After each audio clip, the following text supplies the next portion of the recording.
Cette anecdote-là, j'ai vraiment trop hâte, elle est incroyable. Mais là, on a du lourd, mais bonjour, j'espère que vous allez bien. On va partir direction Malte. Malte, c'est un pays européen, une île en fait, en dessous l'Italie. Paysage paradisiaque, eau turquoise, tout ce que vous voulez. Sauf que là-bas, moi, quand j'y suis allée, j'ai vécu des trucs.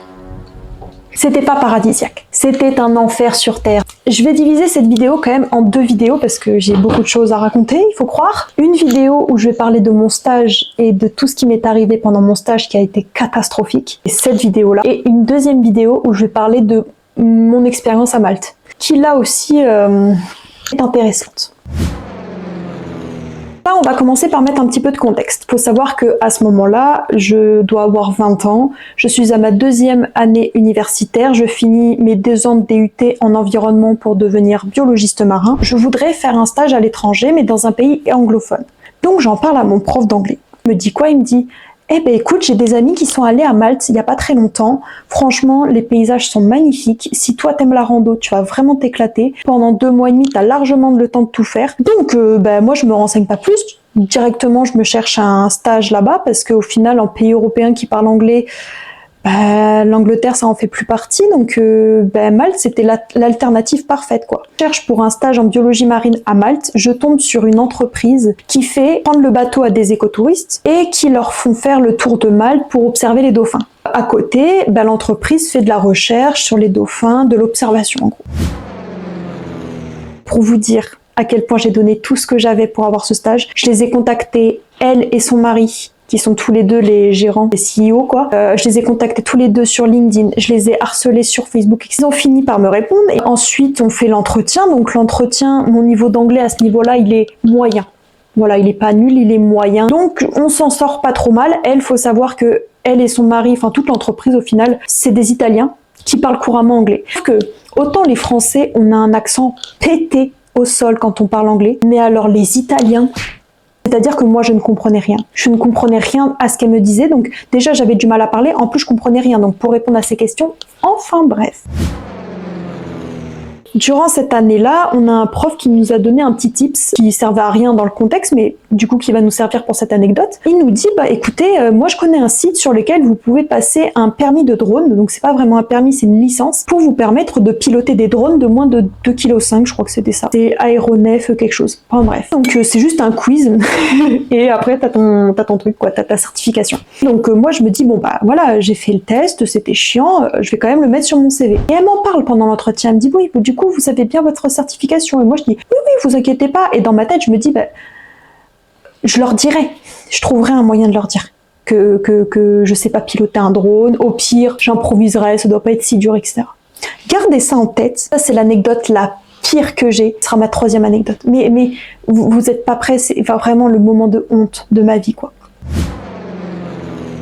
Donc, moi, j'arrive à Malte. Je me laisse une semaine avant de commencer le taf. Et franchement, ça commence bien. Dans les bureaux tranquillement, j'apprends à les connaître. Ils sont 3. Voilà, il y a le patron et la patronne, et il y a une employée qui est aussi italienne, mais elle parle très très bien anglais, avec un bon accent. Donc avec elle, ça se passait très très bien. Voilà, les premières semaines, ça se passe bien. Il y a d'autres stagiaires avec moi, 2 Espagnols et un Italien.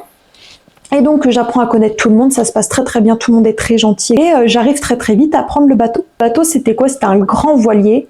Et avec une cabine en bas, avec 3 chambres, une cuisine, une salle de bain, voilà, c'est franchement confort, hein, c'était un vrai beau bateau. Et donc je prends le bateau pour la première fois, c'est féerique, c'est génial, on observe des dauphins, c'est trop bien, il y a des touristes avec nous, ça se passe très très bien. Et là, on se met à un spot où ils savent qu'il y aura des dauphins, parce que forcément les touristes, ils viennent là pour voir ça. Donc là, moi, ma mission, c'est de prendre des données sur chaque dauphin, fallait que j'apprenne à les reconnaître, parce que en fait c'est des dauphins qui sont de là-bas et qui restent sur leur endroit de chasse. Donc tu apprends à les reconnaître, à noter leur âge, ce qu'ils sont en train de faire. Franchement, c'était un stage hyper intéressant pour ça. Sauf que les semaines avancent et de moins en moins je me sens bien sur le bateau.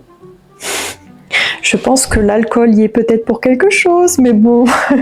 Deuxième anecdote, on a dit. 2e vidéo où je vous raconte ça, mais là, voilà, faut juste prendre en compte que je faisais des petites soirées arrosées, ouais. Et le truc, c'est que, en fait, ça se ressent sur la manière dont je me sens sur le bateau. Plus en plus, je me mets à vomir. Genre mal de mer à fond. Peut-être que je me suis sentie bien le premier mois et après je ne pouvais pas prendre le bateau sans vomir. Je prenais le bateau environ 1 à 2 fois par semaine. Et encore, il y avait des semaines où je le prenais pas. C'était pas régulier, mais je sentais que de plus en plus, je me sentais super mal. Et c'est là qu'ils m'appellent. Donc c'est à peu près au bout de 1 mois et demi, 2 mois, qui me disent « Emma, on a une mission particulière. On a besoin de toi sur le bateau. » Donc la mission consiste à prendre le bateau pendant 10 ou 12 heures, le temps de faire le tour de Malte, avec les 2 îles à côté, Gozo et je sais plus comment elle s'appelle l'autre. Tu fais le tour de tout ça, et le but c'est de repérer de nouveaux groupes de dauphins, baleines ou requins. La mission, elle consiste à, on est avec des bénévoles et on se relaie pour observer les mers. Toutes les heures, on change. Et le temps que j'observais, ça allait encore. Ouais, sauf que à partir du moment où je m'arrêtais, c'était mort. Faut prendre en compte aussi que la veille, potentiellement, j'ai fêté le départ d'une copine et du coup, j'ai pas dormi. Voilà, je pense que c'est la chose par laquelle j'aurais dû commencer. C'est-à-dire que je savais que cette mission allait consister à prendre une journée de bateau alors que j'étais malade, mais ma pote, elle n'avait pas fêté son départ le lendemain, parce que du coup elle partait. Donc ça tombait super mal, mais je me suis dit, on va allier les deux. No. Donc voilà, je fais la fête, je ne dors pas, je bois un bon café italien avant de partir, donc bien corsé, et je monte sur le bateau. Écoutez, ça a été les 10 heures les plus longues de ma vie. C'est-à-dire que j'alternais entre le moment où j'observais et le moment où je vomissais. Je passais mon temps à vomir. C'est horrible la sensation de se dire, tu vomis et t'as pas moyen de te sentir mieux. Un paquebot, ça va, je suis pas malade. Mais un voilier, ça secoue tellement et mon corps, il était pas prêt. Je me suis sentie malade. En plus de la soirée de la veille, en plus le fait que j'ai pas dormi, c'était mort. Je me suis retrouvée à vomir dans les toilettes. Je suis mise à vomir par-dessus bord, j'en ai mis partout carrément. C'est la patronne qui a fini par nettoyer tellement elle était énervée. J'étais en mode... Oupsie. Évidemment, j'ai rien raconté. En même temps, je pense qu'ils se doutaient que j'avais fait de la merde la veille. Franchement, je pense qu'ils s'en doutaient parce que ils ont même pas essayé de comprendre. Ouais, ils ont dû savoir que j'étais pas très pro, quoi. Donc, du coup, sur les 10 heures, ouais, j'ai dû observer 3 heures. Le reste du temps, je l'ai passé à vomir et à dormir. Ils m'ont dit, Emma, t'arriveras pas à aller mieux, donc tu vas te coucher gentiment et tu vas dormir. Moi, ça m'a arrangé, j'avais pas dormi de la nuit, donc autant vous dire, je me suis fait une sieste au soleil. Et le pire, c'est qu'après, ça allait mieux. Après cette sieste-là, je n'ai plus revomi. Je pense que la soirée de la veille a eu plus d'incidence que ce que je peux vraiment le croire. Voilà pour cette première anecdote où j'ai passé 10 heures sur un bateau à vomir. Au moins, maintenant, je sais que j'ai le mal de mer et qu'un petit bateau, c'est pas possible pour moi.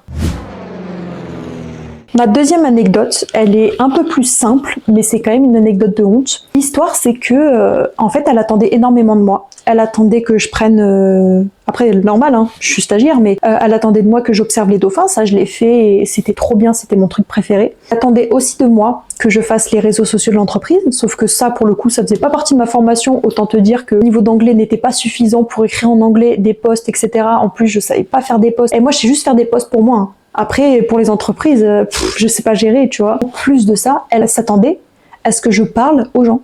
Genre, les touristes qui venaient sur le bateau, on leur fait un petit speech pour leur parler des dauphins, et elle attendait de moi que je donne des termes super compliqués sur les dauphins. Et moi, mon niveau, il n'était pas suffisamment élevé. Donc déjà, la honte de ne pas remplir une mission qui était censée m'être accordée. Et en plus, j'ai une anecdote où on faisait une intervention dans le cadre scolaire et l'histoire c'est qu'on n'était pas assez nombreux, on devait diviser la classe en 3 groupes, sauf que les Maltais en fait ils parlent maltais couramment mais aussi anglais couramment. Et du coup, c'était une petite expérience scientifique où on leur faisait faire des tests d'eau. Donc d'ammonium, d'ammoniac, de nitrite, de nitrate. C'était vraiment des trucs basiques, hein, la base de l'aquariologie. C'est les gosses qui me reprenaient. En fait, c'est moi je leur apprenais la science et eux ils m'apprenaient l'anglais. Et c'était des gosses de 10 ans. Hein. Non, mais la honte. Et puis souvent ils étaient en mode, j'ai pas compris ce que tu m'as dit là. Et j'étais en mode, oh, la honte, je me fais reprendre par des gosses. C'est la honte parce que c'est moi qui étais censée les éduquer sur quelque chose et c'est eux qui m'éduquent finalement. Au final, les gosses, je leur parlais à la langue des signes, je leur montrais et je leur disais refaites et c'est bon, je vous parle plus. Plus arrogant, tu sais, parce que eux ils savent. Et donc ils étaient en mode, elle est débile ou quoi? Pourquoi elle parle pas? Pourquoi elle sait pas nous parler celle-là? Ouais, c'était compliqué. Hein. Enfin bref. Voilà, c'était pour ma deuxième anecdote de la honte. Je vous ai pas menti. Là, on va passer à la troisième anecdote. Et vraiment, vous vous rappelez de ce que j'ai dit sur ma licence d'aéronef pour pouvoir piloter un drone? Elle avait pas oublié. Et un jour, je prends le bateau. Un jour comme tous les jours, une sortie. Bon, là, il n'y avait pas de touristes. Juste, il y avait la patronne, le patron. Enfin, en fait, il y avait tous les employés et tous les stagiaires. Puis, je suis en train de préparer mes fiches pour prendre des données. Et là, la patronne ou le patron qui vient, qui me pose une énorme boîte sur la table. Mais on était à l'intérieur de la cabine. Je la regarde en mode... T'attends quelque chose de moi, là? Oui, parce que dès que j'ouvre la mallette, je vois le drone et là, je comprends. Je comprends que je lui ai vendu du rêve et que maintenant, va falloir assumer. Quelques minutes pour imaginer un petit peu l'état mental dans lequel j'étais, de panique totale et en mode, je vais devoir faire semblant, je peux pas lui dire maintenant, alors que j'ai le drone devant, que je ne sais pas piloter. Déjà que je sais pas parler anglais, et que je les ai déçus à ce niveau-là, déjà que j'ai le mal de mer, que du coup je leur fais honte et qu'ils veulent plus me prendre sur le bateau, je ne peux pas ne pas piloter ce drone. Je me suis dit, quitte à ce qu'il tombe à l'eau, je dirais qu'il y avait une bourrasque devant. Je ne peux pas. Tout le monde est là à me regarder. Voilà, ils sont devant moi, ils sont spectateurs de ma connerie. Je découvre le drone et je fais, ah là là, et je déballe le drone et je me dis, t'es trop intelligente. Tu sais ce que tu vas faire? Tu vas prendre la notice et tu vas la lire. Évidemment qu'il n'y ait pas de traduction française, donc j'ai fait avec l'anglais. Je comprends super bien. Et du coup, ça me rassure. Je me dis, ça va. Au moins, je sais comment l'allumer, je sais comment le faire le voler. Tu vois, je teste les trucs, machin. Et là, je me dis, bon, on va au moins essayer de l'allumer. Donc, je l'allume, ça fonctionne, le truc, mais il vole pas. Je me dis, bon, déjà, bonne nouvelle. Et là, je lis la seconde ligne qui dit un truc du genre, lever le truc vers le haut pour le faire décoller. Je sais pas si vous êtes hyper visionnaire, mais je pense que vous sentez la connerie arriver. Moi, à ce moment-là, je la sens pas encore. Je prends le truc, et je le tourne vers le haut. Le drone décolle. Là, il y a un mouvement de panique dans la cabine. Tout le monde se met à faire « Ah, mais faut l'arrêter! Mais faut arrêter le drone! Pas dans la cabine !» Et moi, je deviens livide. Je n'ai plus de sang dans le corps. Je suis juste en mode « Bah quoi ?» Je ne comprends toujours pas. Une fois que je croise le regard de ma patronne en mode toi, t'as intérêt à réparer ton erreur parce que sinon, je commence à paniquer. Là, je commence à vraiment réaliser que j'ai fait de la merde parce que non, on ne fait pas voler un drone dans une cabine, dans un endroit fermé, surtout en sachant que je ne le maîtrise pas du tout. Je ne sais pas comment le faire redescendre, donc j'essaie de lire vite. Je n'arrive pas à le faire descendre. Je ne comprends pas comment je suis censée faire. Là, j'ai la présence d'esprit de ne pas toucher parce que sinon, il va partir dans tous les sens et je vais tuer quelqu'un. Là, j'entends ma collègue dire « Retourne-le !» Elle me mime comme ça. Et je suis en mode « J'en ai rien à foutre. » Je mets comme ça mes doigts et je le retourne. Ceux qui savent pas, c'est dangereux de ouf parce que les ailes, elles peuvent te couper les doigts en fait. Donc moi, je m'en suis sortie avec des entailles. Regardez, j'ai tous mes doigts, mais j'aurais pu perdre mes doigts. Je le retourne, il s'arrête, je le repose et là, tout le monde me regarde. Je sens leur regard et moi, je suis en mode je viens de faire une immense connerie. C'est-à-dire qu'à partir de là, je sais que mon stage est fini. Je sais que je ferai plus que du travail de bureau. Et c'est vrai, c'est vraiment ce qui s'est passé. Ils ont dit, elle, on la veut plus. C'est bon, elle est trop nulle, elle sert à rien. Mais je reviens à mon histoire. Tout le monde me regarde et moi je suis livide, je sais plus quoi faire et tout. Je range le drone, je garde contenance, quoi ferme et tout. Ma patronne, elle me calcule pas, elle prend le truc, elle le range et tout. Tout le monde part de la cabine, je me retrouve seule et je fais là, j'aurais pas une bonne note. Autant vous dire qu'à la fin de mon stage, ils ont pas fait de lettre de recommandation. Ce tour-là, c'était le dernier tour que j'ai fait en bateau. Après, ils ont dit non, c'est bon, stop.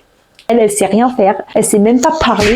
Bah du coup, j'ai fait du travail de bureau, j'ai fait du Excel, j'ai fait ce que j'avais à faire, mais ils m'ont plus calculé. J'ai passé des semaines entières sans travailler. Ils me contactaient plus pour aucune mission, je faisais que du Excel et ça me prenait genre 1 heure par semaine. Voilà comment s'est terminé mon stage. Donc, autant vous dire que c'est le pire stage de ma vie, ce qui était censé être le stage de ma vie parce que moi, quand je pense biologie marine, c'est ce que j'imagine. Faire des tours de bateau, aller observer les animaux marins. C'était le stage parfait.